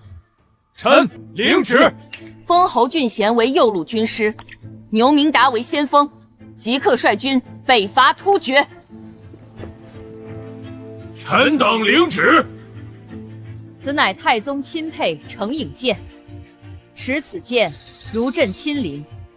军中违令不从者，先斩后奏。吾皇万岁！大唐万圣！铜镜断了，你已没有退路。这大唐，朕替你守着，但你必须给朕活着回来。等我踏平突厥，回来陪你看这盛世长安。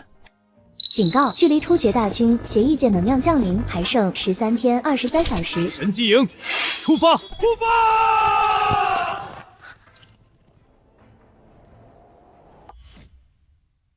报将军，雁门关遭3万突厥大军猛攻，守将传信，关城最多再撑1日。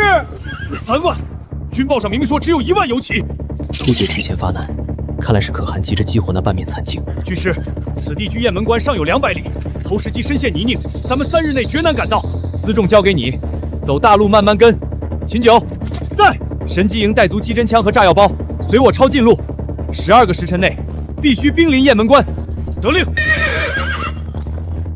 军师，您终于来了！滚木劣势全空了，弟兄们准备拿命填城门了。有我在，天塌下来也轮不到你们填命。3万人，关外连5000都不到。不能啊！前2日漫山遍野都是突厥狼骑，攻势极猛，昨夜才突然安静下来。那不过是障眼法。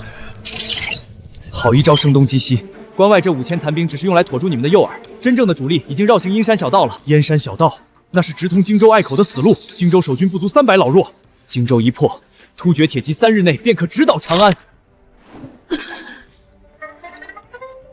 军师，那雁门关外这5000人，关门死守，侯俊贤的重兵一到，这5000人插翅难逃。秦九，在。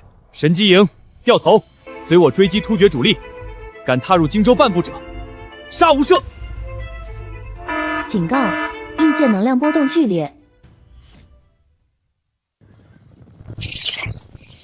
左贤王绕道阴山，我们走直道，再快点，能抢先4个时辰不妨。军师，弟兄们1天1夜没合眼，马也快扛不住了，扛不住也得死扛。荆州隘口一破，突厥铁骑就会长驱直入关中平原。刘明达在，带2000人进西侧山林，听到主战场枪响，立刻包抄突厥侧翼。得令。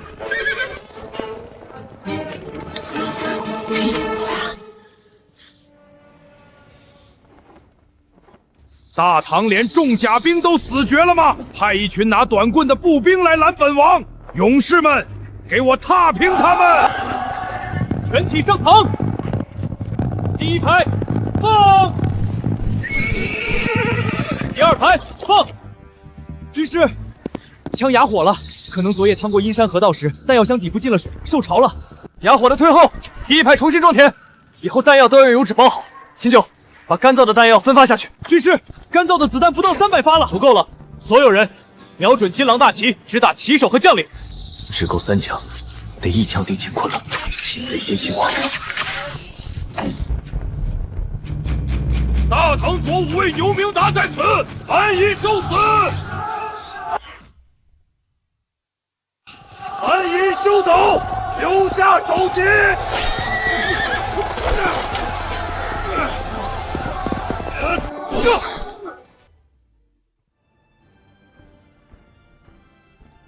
荆州大捷，全歼突厥左翼，生擒左贤王。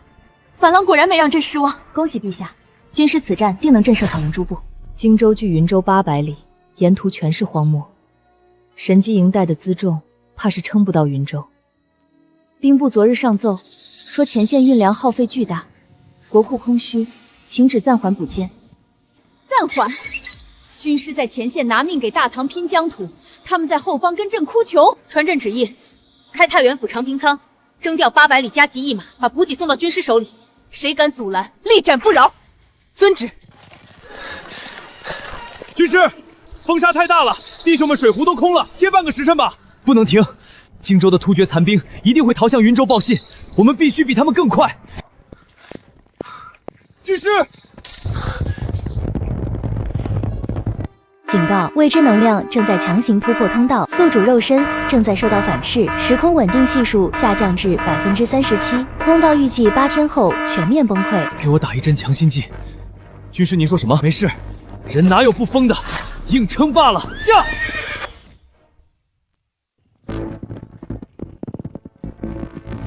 大唐的软骨头，就凭你们那几架破木头，连城墙的土都震不掉！赶紧滚回长安，找娘亲吃奶！军师，城门乃百年铁木，护城河虽干，强攻定会折损精锐，不如退后10里安营。大唐没时间耗了。神机营，换破甲雷，放！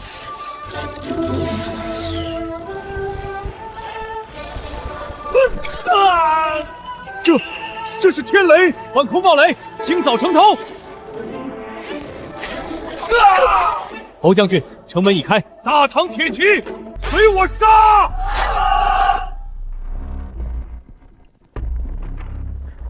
军师，抓了个活口，说是知道突厥可汗的动向。他在哪儿？别杀我！我说，可汗数日前已返回王庭，说要召唤神境里长生天的力量。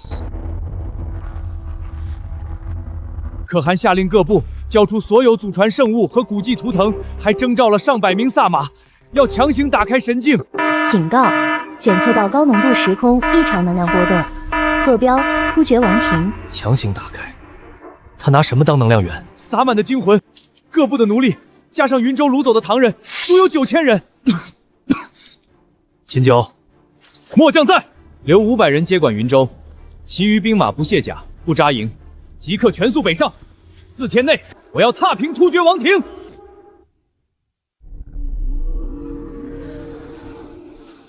力量，长生天的力量，快给我！大汗，不可啊！这妖精在吞噬生魂，腾德力会降下天罚的。天罚？等本汗掌握这神力，长生天也得臣服于我。继续施法！疯了！你这是要毁了王庭！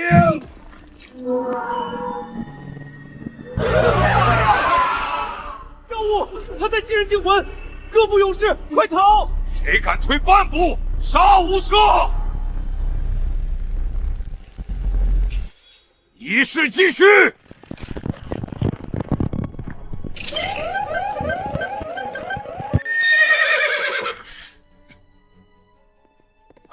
军师，你怎么了？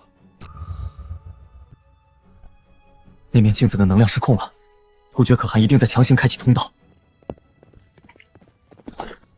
军师，前方志号急报，翻过这片戈壁就是突厥王庭，王庭内火光冲天，自有内乱。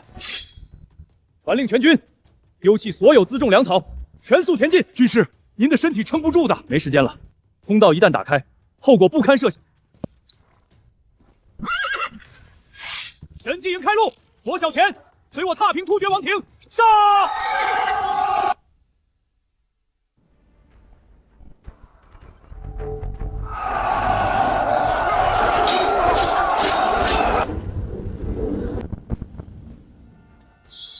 秦九，你带左翼封死王庭后路，一只突厥狗都别放逃。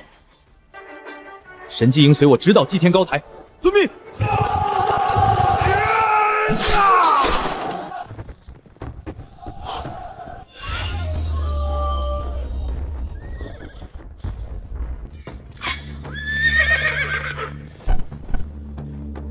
大唐神机营在此，降者免死。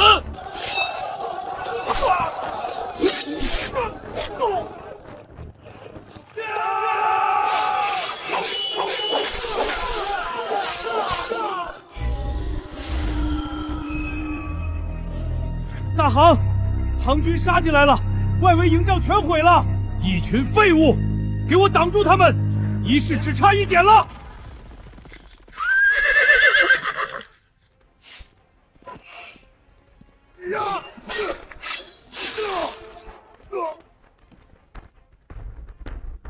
你的长生天救不了你，把镜子交出来！晚了，你这南蛮人根本不懂什么是真正的神力。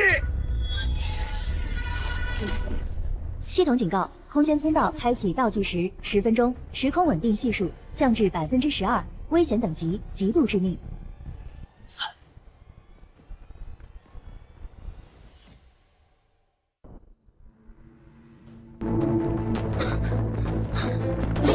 死守大汗！神力，这就是长生天的神力！老实点！没用了，神门已开，你们这些南蛮子全得陪葬！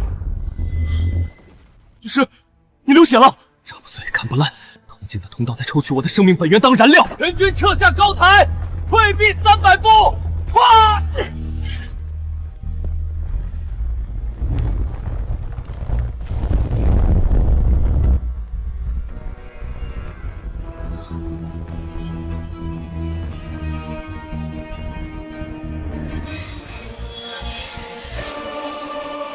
老伙计，不管你是谁留下的，再帮我压制一次。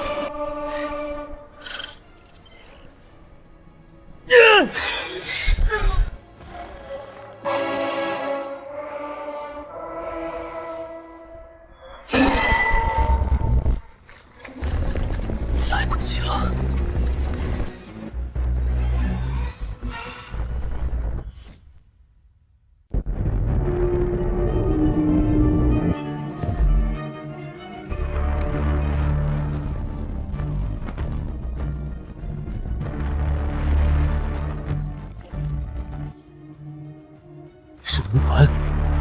我的前世。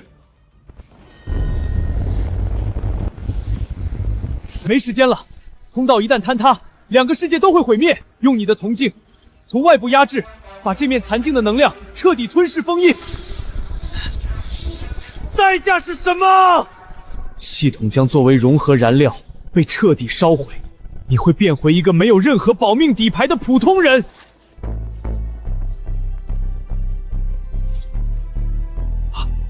那半透明的人是谁？怎么和军师长得一样？军师有令，死也不准靠近。警告：检测到致命融合请求，执行操作，系统将永久关闭，是否确认？你当年留下这保命系统，就为了护我周全，你把保命当最高优先级。但这2个月来，教我打仗的是大唐名将侯俊贤，和我一起做实验室的是七须道长。系统是你给我的拐杖，但不好意思，现在我不缺了。确认融合。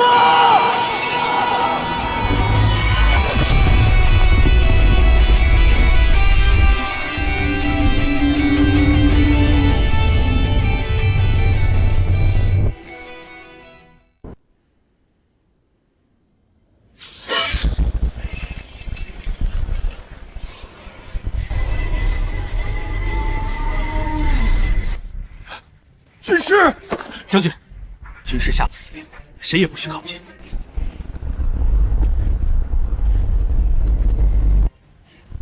不，那是长生天赐予本寒的神力，给我停下！给我疯！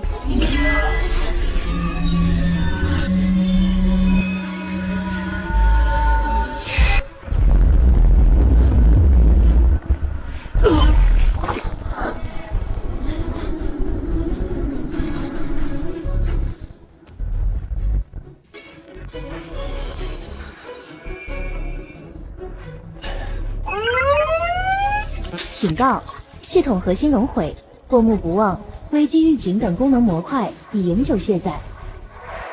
宿主：珍重。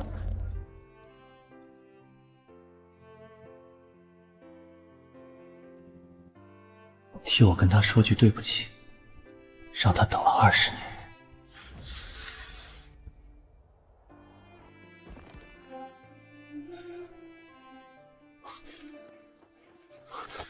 军师，你怎么样？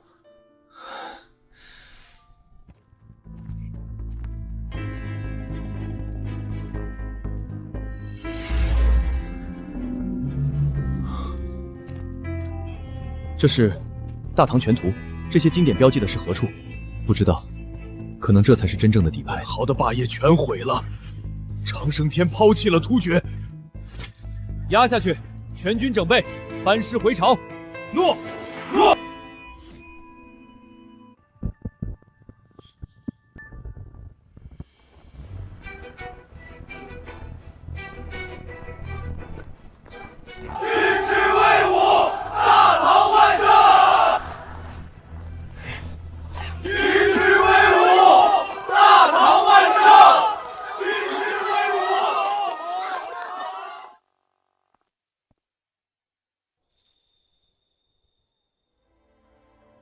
你出征前说会毫发无伤，如今这般模样，可这是欺君。换大唐100年太平，这点伤是臣赚了。这笔账朕记下了，以后没有朕的旨意，你不许死，必须给朕活着回来。臣遵旨。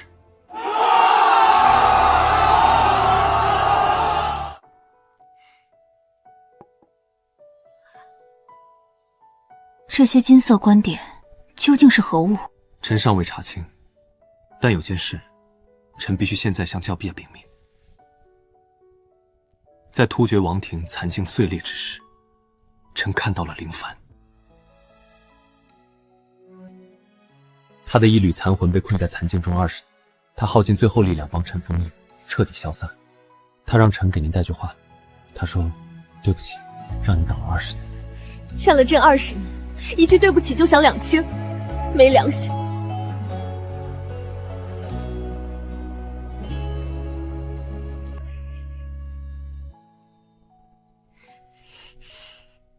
他欠大唐的，你来还。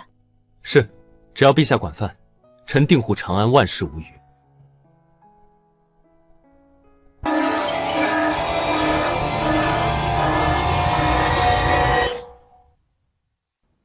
如今神机营、火药坊皆归他手，他还擒获了突厥可汗，风头无两。再任由他做大，朝堂哪还有我世家的立足之地？陛下待他本就异于常人，若有朝一日让他入了后宫，大唐江山岂不成了他林凡的囊中物？郑大人慎言，对付此人何须硬碰？我等不如联名上书，奏请陛下封他为异姓王。封王？让他与天子平起平坐？卢大人难道不知捧杀之理？大唐礼制，异姓封王便与天子同宗同列。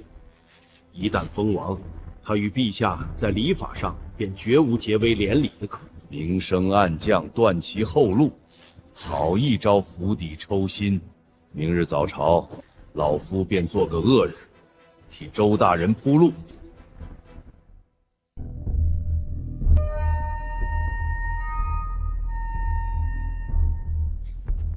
天策军师林凡北伐大捷，生擒突厥可汗，特赐黄金1000两，锦缎1匹。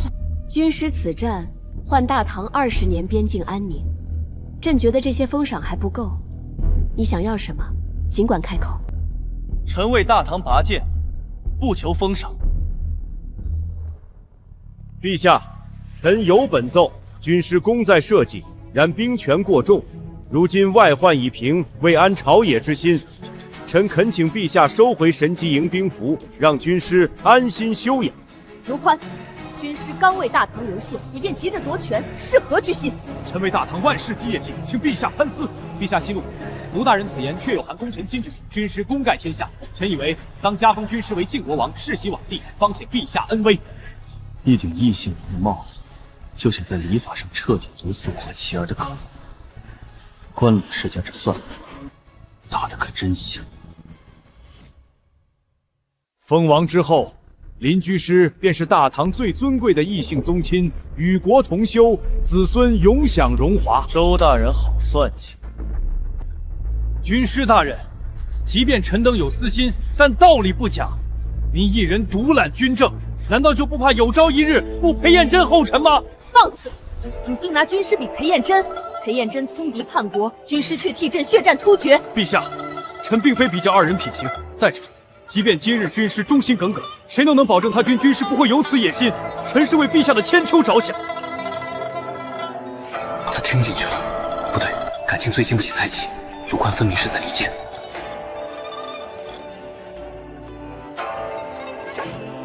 卢大人说的对，一人独揽军政，确是取货之道。兵符，我可以交还。陛下，臣不要兵符，也不要什么王爵，臣只请懿旨，准臣巡视扬州，替陛下经营东南税赋。大唐要变强，不能只有枪炮，还得有钱粮。准奏，即日起封林凡为扬州大都督，总理东南军政税数。神机营兵符暂交兵部，火器工坊仍归扬州大都督府职权。兵符是交了，可天高皇帝远，我们所有算计全打在空气上了。卢大人，这下你可满意了？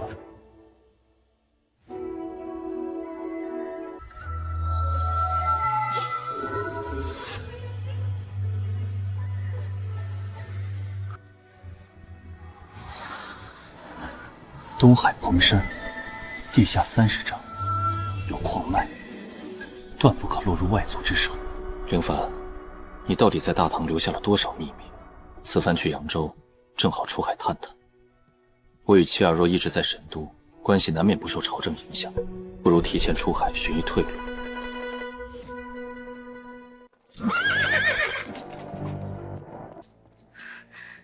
陛下所赐，大都督路上用得着。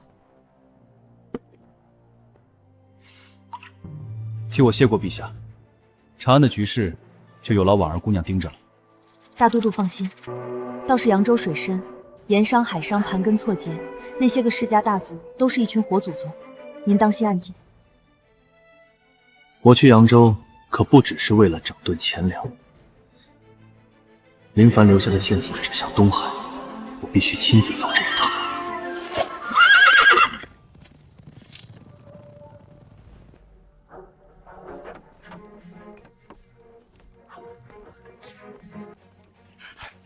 大都督，您可算来了！您瞧这千辆大船，用的是上等铁木，保管您满意。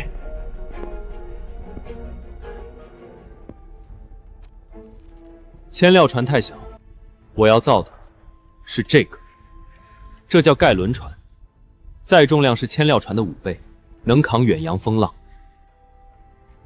你按这个图纸造就行。大都督，这船吃水太深了，这么长的楼骨，我上哪儿找那么大的整木？不用整木，用金刚打造成铁箍，将木料拼接加固，擂骨横向成立，分散给船壳。看这儿，这儿还有这儿。金刚铁箍拼接，妙啊！小人造了一辈子船，怎么就没想到这招？这艘船，我要能载200精甲，配12门火炮，给你1个月，能不能下水？大都督放心，拼了这条老命也给您造出来。都停手！改图纸，换大料！大都督，咱们造这么大的战船，这是要打哪去？出海。出海？东海深处有座岛，地下埋着一样东西，若是落入外族手里，大唐的100年基业瞬间便会灰飞烟灭。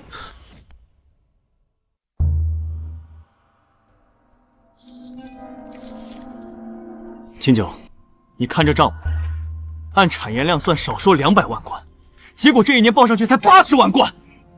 大都督是觉得有人吃了中间的差价？不止吃差价，我怀疑扬州的盐商和本地官员早就勾结到一起了。周安那个长史，昨日接风宴满脸堆笑，背后不知道瞒了咱们多少事。你留在扬州这边，替我盯着周安，等船造好了，我就带几个人出海。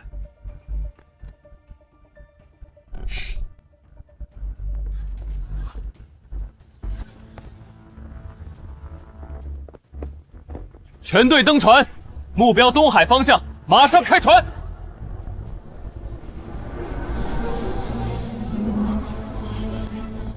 大都督，前方海域不太对劲。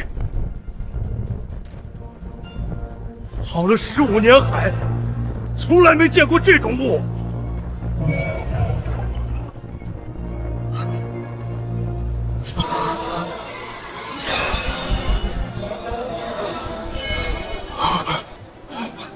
我的妈！那山上的金纹到底是什么？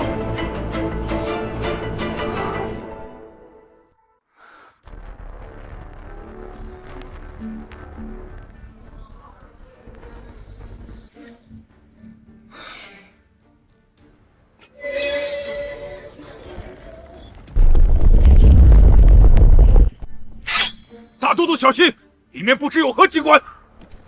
属下郑天成奉先主之命，苦守扬州船港20年，专候铜镜之主，今日终于等到了。先主，你说的是凌凡？20年前，老主公将这座岛的位置和船务图纸交给属下，让属下在沿海港市扎根，等一个拿着铜镜的人出现。他说，那个人会完成他没做完的事。他还说了什么？先主说，岛下30尺，埋着能让大唐称霸100年的东西。先主称这东西为黑金，说它能燃烧，能炼制出比木炭猛烈100倍的燃料。黑金？难道是石油？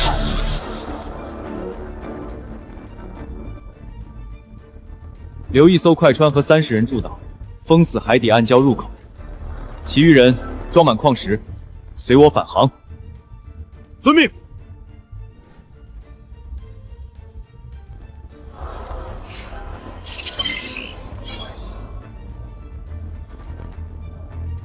林凡，既然把饭都喂到我嘴边了，那我就替你完成你的布局。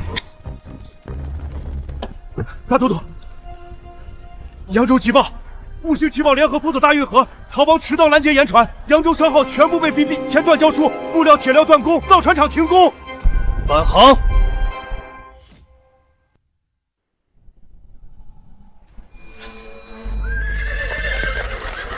大都督出海游玩可尽兴了，今日怎么有空来运河赏景？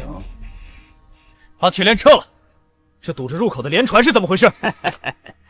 大都督，五星旗教联合下了禁令，凡与大都督府合作的商号都不出5大商路，这条运河一直是他们几家说了算。大都督，把这帮狗东西全砍了吧，让末将动手。杀了他们，正好递给武姓七王这擅杀良民的把柄，卡死江南的盐铁。他们以为锁住运河就行。回去告诉你背后的主子，大运河走不了，本都走海路就是。他们锁得住运河，还能锁住汪洋大海不成？海路，大都督莫不是得了失心疯吧？出海的船全是打鱼的，怎么拉货？那就不劳你主子多费心。这。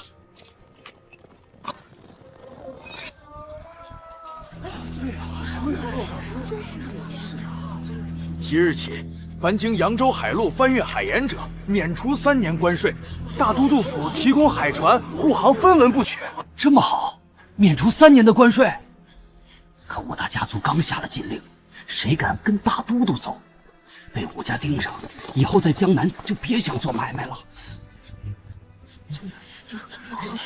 从今日起，严厉对半分，谁愿随本都走海路，3年之内，本都保你们赚的银子比跟着武大家族10年还多。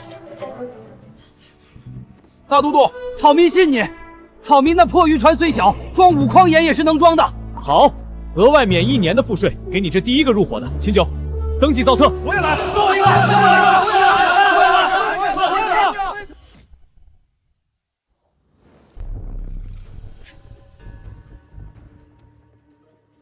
林大都督搞免税告示，搞得好热闹。王公让我来看看，这扬州码头还剩几条船？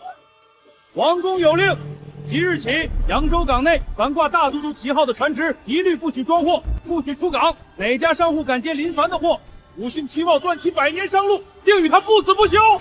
王管事远道而来，辛苦。大都督客气。小人奉王公之命来提醒大都督一句：武姓期望根植大唐100年，盐铁商路是几家祖辈一刀一枪拼出来的。大都督想动，得掂量掂量自己的分量。王管事，替我给你家主子带句话：他堵得了码头，堵不了人心。扬州的盐，今天已经出发了。啊！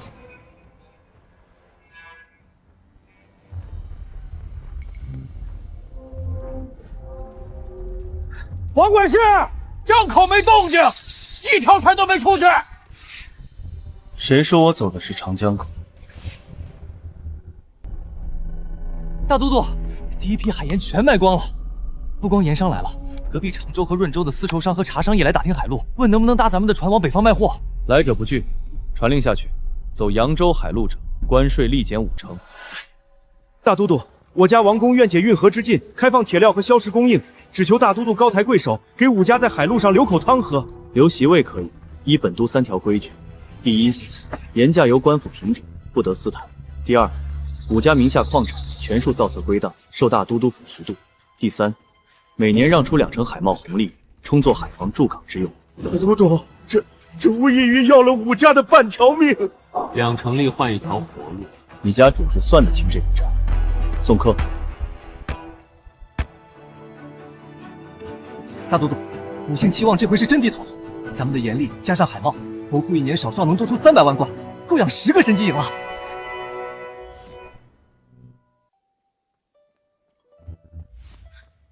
陛下怎会在此？那长安的朝局谁来坐镇？有婉儿盯着呢。朕若不亲自来看看，怎知大都督是不是在扬州乐不思蜀了？微服出巡，未免太险。我带了8个暗卫呢，放心，没人认出朕。再说朕这帮打扮，不过是个寻常商妇罢了。寻常商妇若有这帮倾国之姿，只怕这扬州城的门槛都要被踏破了。油嘴滑舌，带朕去看看你的船。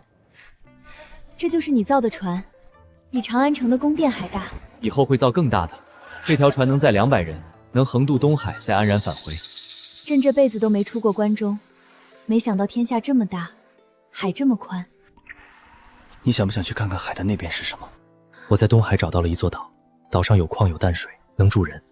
等大唐根基彻底稳固，海路通畅，军队强盛，百姓富足，我想带你去那座岛，不管朝政，就我和你看日出日落。你是希望朕还政于李唐？与其等别人夺，不如自己选个时机，体面的交换。趁你还年轻，趁大唐还在上升期，留下一个盛世之名。樊老，后世史书中我的结局是不是并不好？世家有世家的立场，可百姓都知道你为他们谋的公平与盛世。别怕，我来了就会帮你改变那个结局。其实朕从登基那天起就知道会有这么一天，但朕就是要让大唐不再受外族欺扰，商路通达四海，百姓安居乐业。我都知道，如今海运之路已经打通，铁矿煤矿在手，火器也能量产了。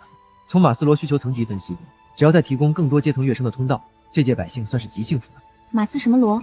是樊郎那个时代的东西。对啊，以后有的是机会，我们慢慢聊。好。